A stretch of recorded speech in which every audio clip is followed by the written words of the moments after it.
Hello, welcome back to my channel. If you haven't been here before, I'm Jamie. I read a ton of books. And it is the end of the year almost, and time to start planning for next year.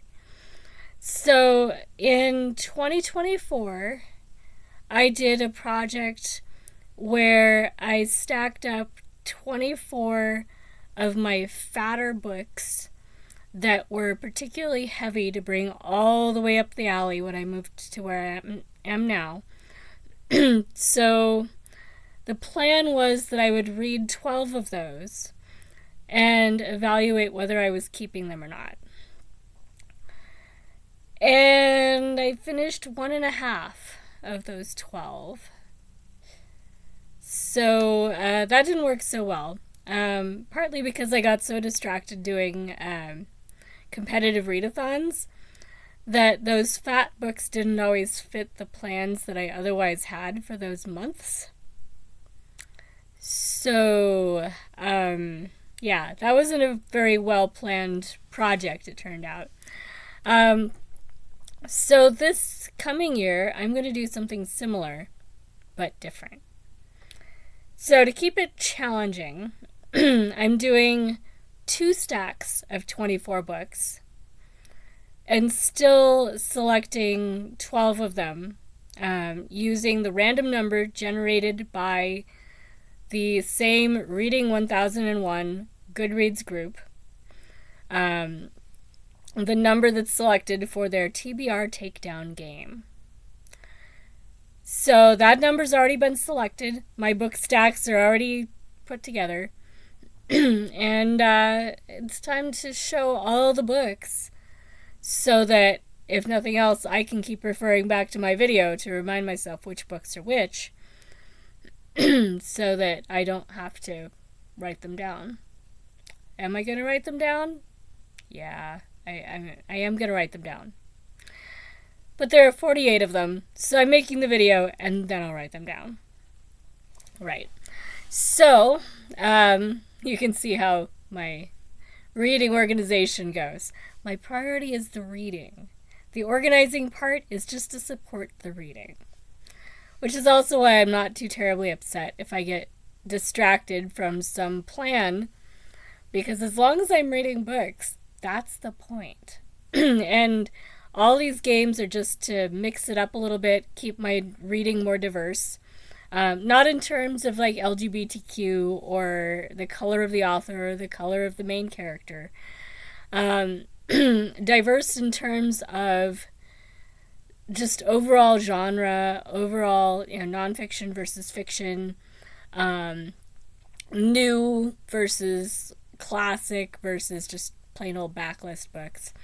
Yeah, that's my goal every year, is to just keep things mixed up enough that I don't burn out. If you read the same thing too many times in a row, you do burn out. So I don't do that. And I want to get through as many of my books as I can, especially now that I'm working as a volunteer at a used bookstore. So I have access to almost infinite books now. I get books as a sort of in-kind payment, I suppose, or reward, however they like to think of it, for every few hours that I work. So my influx of books may not always be huge, although it can be, but it's steady enough that I need to keep reading my books.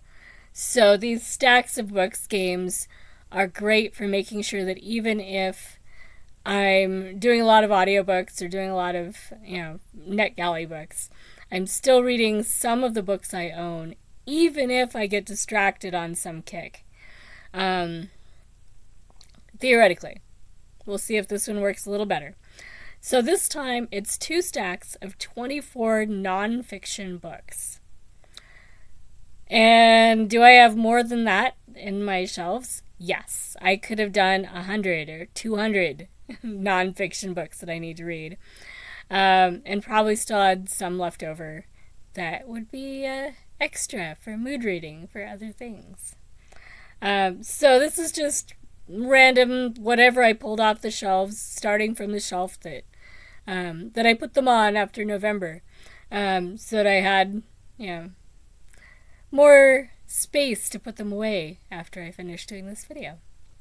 So without any further ado, let me walk you through the books. Not a lot of commentary per book, because this is going to be a long one. There are 48 books. And when I get to them, I will tell you which ones I am reading for January, because the number has been selected. The number is 4. So when I get to the 4th book in each stack, that's the book that goes on my TBR for January. So without further ado, book 1 in stack 1 is The Taos Trappers. This one is by David J. Weber. It is about sort of the history of trappers in the New Mexico area. So, sort of regional history. Looked interesting. I have Anthony Bourdain, The Bone in the Throat, or Bone in the Throat. Let's see if I can get it to not glare. This one is a very shiny book. Anthony Bourdain. This is the guy that did the No Reservations food and travel show. He died a couple years ago. Very sad. But I loved his show. So, yeah, of course. Village Life in Northern India by Oscar Lewis. He's a fairly well-known author in sort of anthropology. And this one I've had since I was an undergrad in college. I got it for like $1 or $2 at a clearing out the back rooms book sale at the student bookstore. This is the book I have to read in January from this stack. This is Half the Sky, Turning Oppression into Opportunity for Women Worldwide. And this one is by Nicholas K. Kristof and Sheryl WuDunn. And my sister has read this one, I believe. So that will be interesting. I have The Cold War, A Very Short Introduction by Robert J. McMahon. This is part of a series of books. They all have similar cover art, and they're all very short introductions to things. So I've seen quite a few of these at the bookstore. But this one I got off a free shelf. So I don't know if I need to read the series. Anyway, that was book 5. Book 6, Getting Stoned with Savages, A Trip Through the Islands of Fiji and Vanuatu by J. Maarten Troost.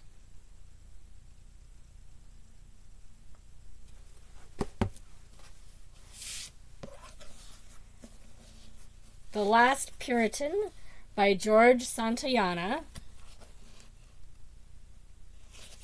This one is an older copy. Let's see when it was published. It has a name written in it from 1936.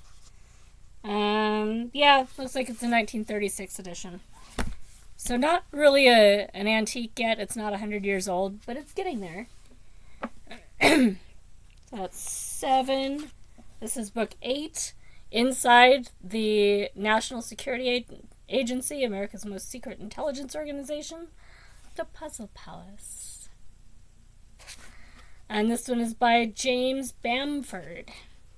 For a while, I really wanted to get a job in intelligence. And then I thought about it, and I talked to recruiters from intelligence agencies, and I decided it really wasn't quite what I wanted. But I still love reading about it. Sources of Indian Tradition, Volume 1. This is the 2nd edition. And this one goes from the beginning to 1800. So this is similar to the Sources of Chinese Tradition that I was supposed to be reading all of for 2024. And I read the first half. So I actually should also read Volume 2 of Sources of Chinese Tradition. But it's not on this stack anymore. It is something that I know I need to read, and it's left over from 2024. Alright, so then that was 9. This one's 10. Britain, Yesterday and Today, 1830 to the Present by Walter J. Arnstein. This one's pretty old. I think this one's one that my mom used as a textbook at one point.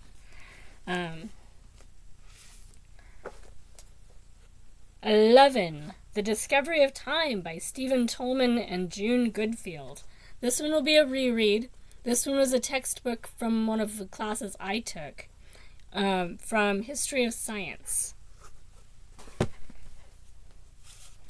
it's been a while, and I didn't just read it to read it. It was a textbook. So now I'm going to actually read it. How I Became Hettie Jones by Hettie Jones. That's book 12 in the stack. Book 13, Catherine the Great by Henri Troyat.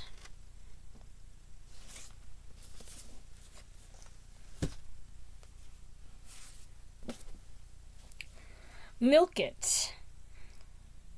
Collected Musings on the Alternative Music Explosion of the 90s by Jim DeRogatis. Yeah. Okay. Artistic texts are only partially good. Rogatis. Okay. It's almost not a readable font.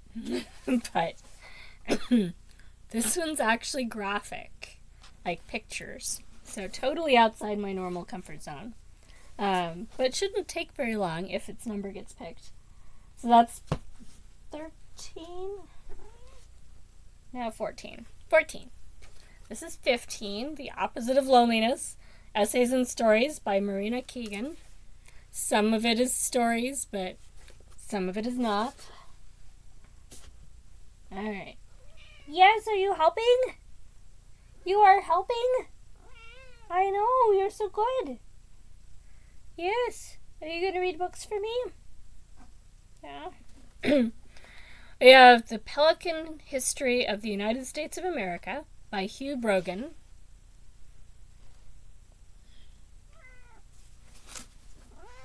Yeah.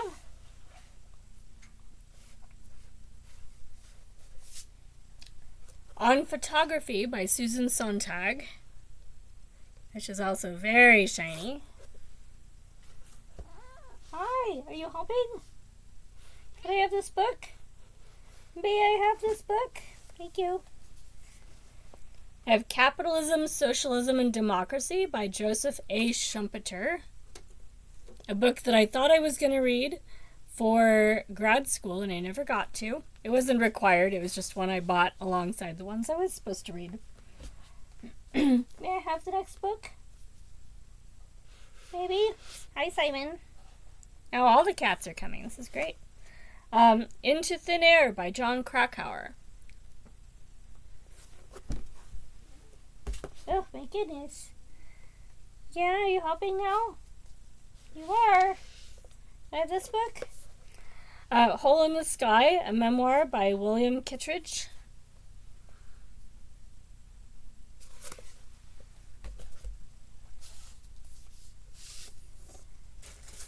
Alex and Me by Irene M. Pepperberg.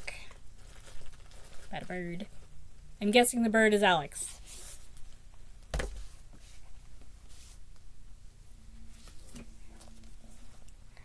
D-Day, June 6, 1944, The Climactic Battle of World War II by Stephen E. Ambrose.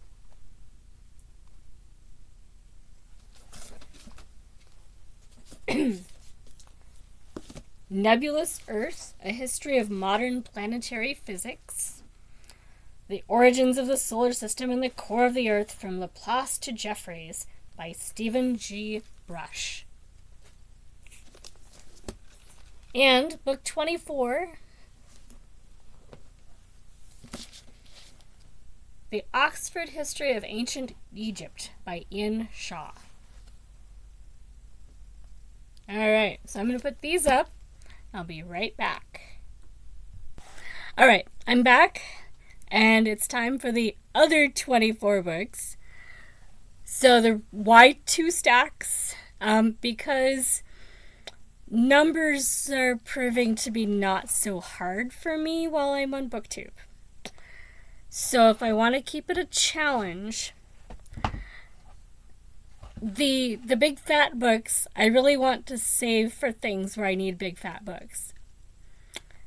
But just sheer numbers of books, yeah, I got through a few books this year. I will finish 2024 with probably about 275 books completed.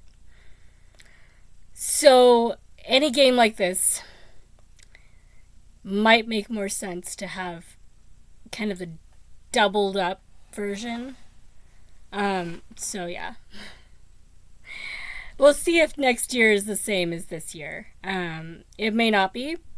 And I may be revising my plans mid-year, which I do always allow. And if the year turns out to be totally different, and by June it's really obvious that last year's normal is not this year's, I do allow myself to shift things so that my goals are reasonable for the year. Yeah, so unless that happens, I'll be reading 2 books for this game every month. It does mean that 24 of these books won't get selected.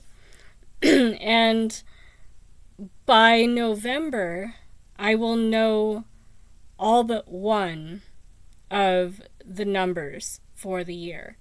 So all the books that didn't get selected, I could read them in November.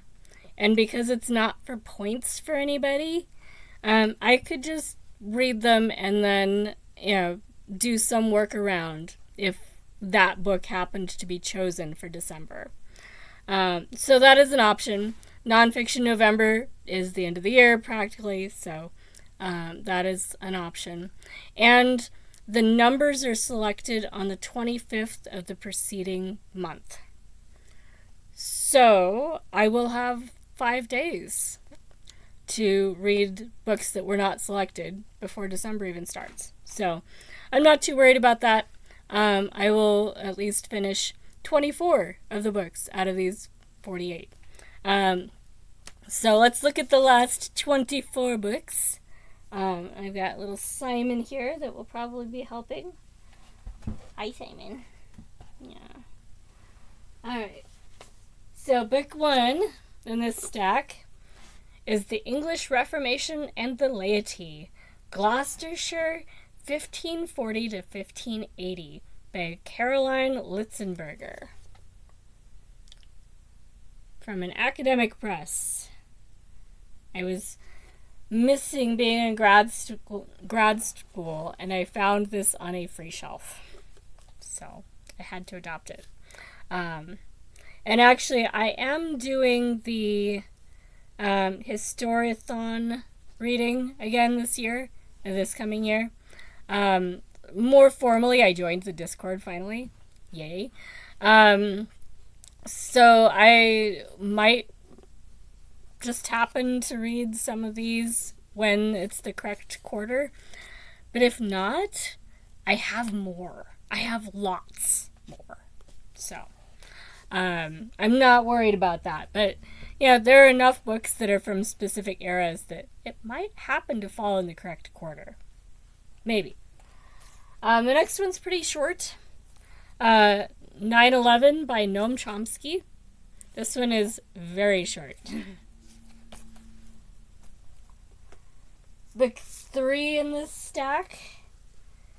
The Hungry Ocean by Linda Greenlaw.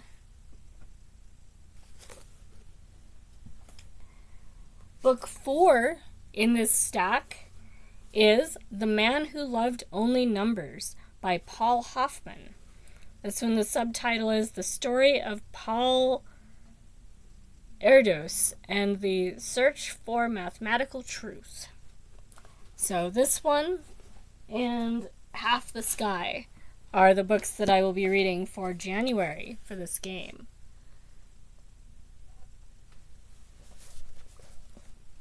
Hi, berries. Are you helping too? You are? Oh my goodness. We got all the cats for this video. Hi, dude. Next up is Black Mass, the true story of an unholy alliance between the FBI and the Irish mob, by Dick Lair and Gerard O'Neill.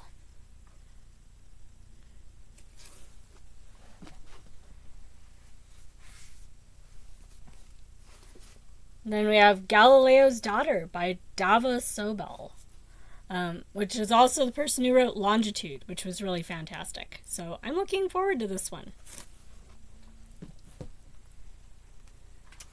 You're so cute. Then we have A Voyage Long and Strange, on the trail of Vikings, conquistadors, lost colonists, and other adventurers in early America, by Tony Horwitz, which has a fun cover. You guys are so cute. We have Iris Origo's War in Valdorcia, an Italian war diary from 1943 to 1944. So, sort of memoir-esque. One of those categories of books that always throws everyone off at the bookstore, because we have a whole separate section for memoirs, biographies, and true stories. Separate in a different part of the store from the history section. So those ones just, yeah. I have no idea where it would get shelved. Probably wherever people actually buy it. And we have Spilling the Beans, Loteria Chicana, by Jose Antonio Burciaga, which is a book of essays. I found it for free on a free shelf, and we'll see if it's any good. I've never heard anything about it, but it looked interesting. The first essay I did read, and it's about refried beans. So, yay. And I wish it had good recipes for how you do refried beans traditionally, but it did not. It just griped about them and talked about them a lot. The Great Gates, The Story of the Rocky Mountain Passes, by Marshall Sprague.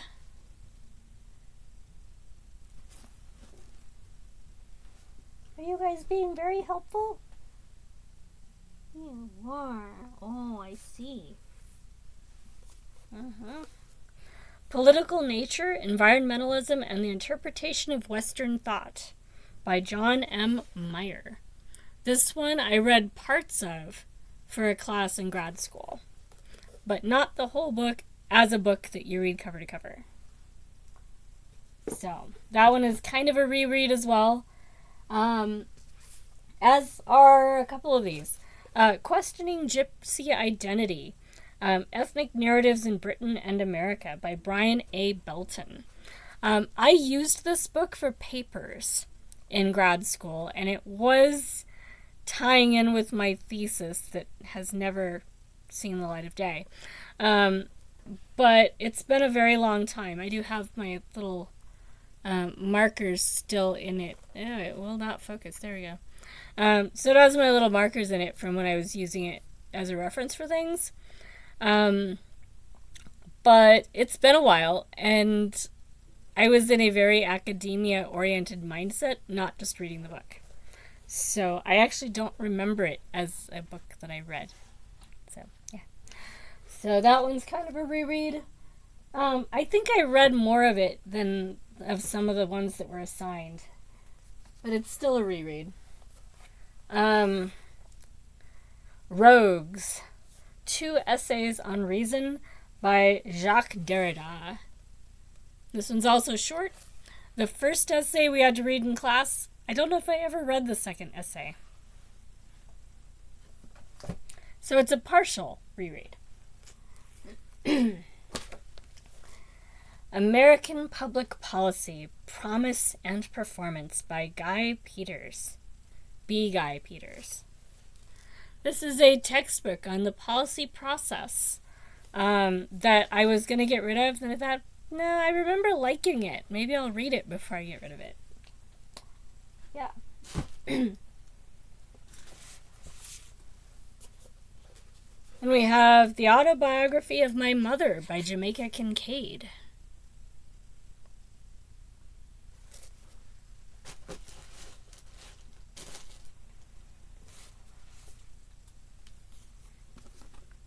Reading Capital by Louise Althusser and Etienne Balabar. This book I was putting off until I'd read Capital. But I did read Capital. I read Capital as one of the only books I got to in last year's 2024 project. I finished all 3 volumes of Capital in November. So, yay! I get to read this book now. I don't know if it'll be any good, but I bought that book when I was going to be all hardcore and read Capital and, all these other texts that get referenced a lot in economic theory. I was going to read the actual texts cover to cover, and then I kind of burned out and things happened, and I still have not written my thesis. Yeah. And I suppose I could. It might be entertaining, but hasn't happened yet. Next we have Goddesses, Horrors, Wives, and Slaves, Women in Classical Antiquity by Sarah B. Pomeroy. It would be nice if this one got selected for, February or March, because it would fit in really well with that first quarter for Historathon. But if not, as I said, I've got other books. Wilkes, His Life and Crimes. This one is a historical fiction. So this one is actually a novel by Winston Schoonover. But it reads more like nonfiction, to the point where when I tried to start it, no, I'm just going to read this one when I'm doing nonfiction books.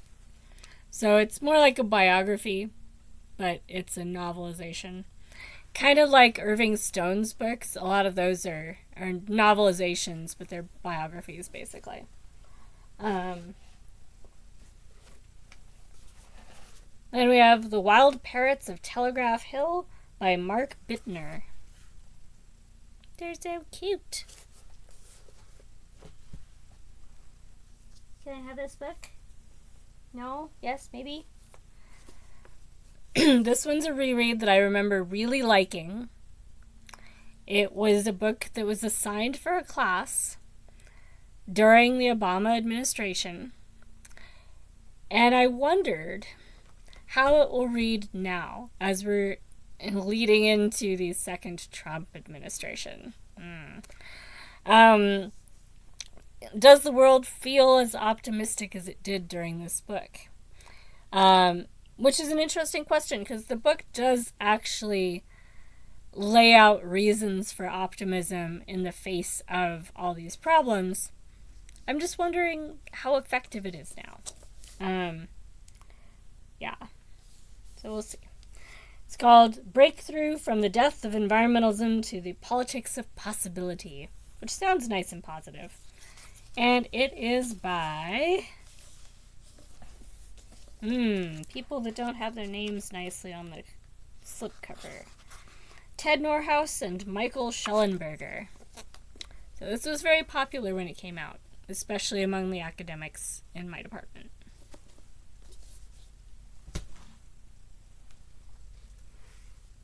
Book 21 in this stack. Yes, they will be numbered in the description when I type them all out. Quantum Enigma. This is New Age, science-y-ish. I've even got tea here. There we go. All right. Quantum Enigma, Physics Encounters Consciousness by Bruce Rosenblum and Fred Kuttner. Yeah. It is a big question in physics and kind of biophysics where or what consciousness is. So it probably will be interesting to read. But some of these books get really new agey really fast. And not in a good way. We have Digital Gold, Bitcoin, and the Inside Story of the Misfits and Millionaires Trying to Reinvent Money by Nathaniel Popper.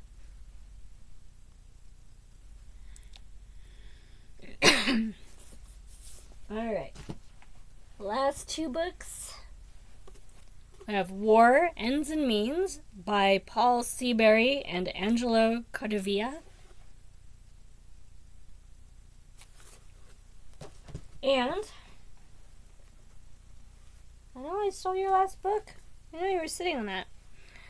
First Person America by Anne Banks.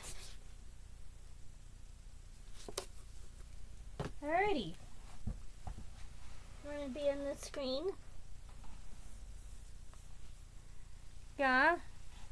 So, those are my 48 books for this reading project. This is Maurice, by the way. If you've been hanging out with me on People's Sprints this year, you've probably heard the name. This is the black kitten that we kept. Yes, and he's very sweet. Yes. And he's really hoping I'll give him something extra because he's being sweet. So, so every month I'll be waiting for the number to be selected in the Reading 1001 Goodreads group. And then the books that correspond to those numbers from these two stacks will be the books that are my TBR books for this project. Yeah, I know. Yeah, he likes that spot. You can't have his spot. Yeah, so there will be other games, and I am still working on some of the ones I started before. So if you've been following my channel for a while, or if you braved the early videos, you might have come across the 500 Mysteries Reading Challenge video. That is something I was serious about and am still doing. So I will be looking at the end of the year to see where I'm at on that. There's no book buying ban or anything like that. It's just, seeing how long it takes to hit 500 in that specific genre. And I am including spy fiction with the crime fiction genre. So it's maybe not what a purist would do, but 500's a lot of books. So I figure it's a compromise I'm willing to live with. So I have that. I will probably participate in Pokemon because everyone looked like they had so much fun. Why not? Yeah. So I'll have Pokemon, Historathon,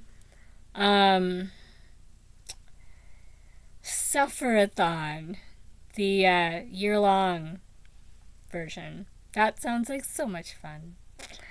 So that one, though, the prompts for January,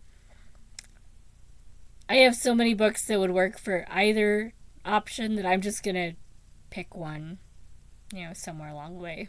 Probably just, roll a dice or something, flip a coin. Flipping a coin is better because there's two, therefore two. Yeah, anyway. So I'll be doing those three. I'm doing TBR-a-thon, which is Leandra's readathon in January. I will try to put a link to all the things I've mentioned in the description eventually. So when I type out all the books, I'll also make a note of what all I need to put links for in the description. I'm going to be doing TBR-a-thon. I thought about doing a video with a TBR for each game, because there's 3 different options as last time. So there's a game board, there's a map, and something else. But I'm just gonna see how the rest of this week goes first and decide which one I'm gonna start with. And I'll do a TBR for that one. And then when I finish it or decide I need another one, then I'll do a TBR video for the next segment of TBR-a-thon. Yeah, because otherwise I'm going to have so many TBR videos that it's going to confuse everyone, including myself. But yeah, my primary TBR for January will be for TBR-a-thon. It is not a competitive readathon. It is just a self-challenge readathon with lots of prompts. So, yeah, it'll probably be February when I find myself my first competitive readathon for 2025. But I am planning to find more competitive readathons and join teams and continue with that lifestyle. It was fun. But I am also doing the rolling for what cover and everything I'm going to be doing for myself, regardless of whether I find a readathon. Let's see, where did I put that? Oh, there it is. Alright, and I have all of my options listed out. I went through these in a previous video, so I won't go through them all, but I have a category for covers, I have a category for letters, one for kind of genres or book categories. I have a subject matter, so like basically like degrees or, you know, departments in a college kind of thing. And then I also started a list of authors that there's a ton of books from at the used bookstore, because there's a lot of authors where there's so many books from that author and so many copies of those books that they actually have a section of their own, basically. So I'm going to finalize that list when I go to the bookstore next. But I've already written down enough of them that I kind of know what I'm going to be doing. And the number that I ended up with when I did my random number generator for it was the Kellermans. So I've read some of their books, but not the whole series in order for anything. So I might try and read a series in order. Seeing as I work at a bookstore now, and we probably have book one, or at least it will show up sometime soon. So January, I'm going to be seeing if I can get started on Kellerman books. And I'm going to do that for the rest of the year. Each one of these only has 12, so I will use all of them in the coming year. So the other authors I've zeroed in on so far are Stuart Woods, James Patterson, maybe Ivanovich, but I'm not really sure. That one I have to see how many series and what I'm going to do for that. But Ivanovich, do I know her first name? I did. And then I went to write it down on this list. Oh my gosh. Catherine Coulter, Michael Crichton, James Michener, Clive Cussler, which also includes Graham Brown, who's taken over the Numa series. And I don't know if there's other authors for the other series, but the extensions from Cussler's series as well. Tom Clancy, the Kellermans, Lee Child. That one I might swap out if there ends up being a read-along for Lee Child before I get to it. And for now, I just put in Penguin Classics for one line and the Time Reader Program for the 12th option. Those two I might swap actual authors in for, but if I don't come across authors I want to, then that'll be those last two. Yeah, but I don't really like it not being authors those last two, so we'll see. But anyway, so that's kind of the overall shape of my year for 2025 as I'm planning it now, and we'll see what happens. Will I beat my total from 2024 and 2025? I actually don't know, because I have never finished that many books in one year. And it wasn't just short books either. I finished all 3 volumes of Capital and Parade's End and Shogun. And yeah, so it was an interesting reading year. And I'm really curious to see if this is my new normal or if it's like the novelty of being on BookTube, or I have no idea. Yeah, but I'm going to give it a shot. I don't really care one way or the other if I, get more than 475 books finished in 2025. That's great. If not, it'll be because I'm doing something else, and that's fine. Yeah, I will finish books no matter what, and they will probably, a lot of them, be really good. So, let me know if any of the books on my 48 book stacks are books that you've read or plan to read, and what you are kind of scheming for yourself for 2025. And I'm going to get back to reading because we're still several days away from the end of the year. Yeah. So I'll do a wrap-up video at the actual end of the year. And then we'll dive in. So, yeah. Happy reading, everybody. Talk to you soon. Bye.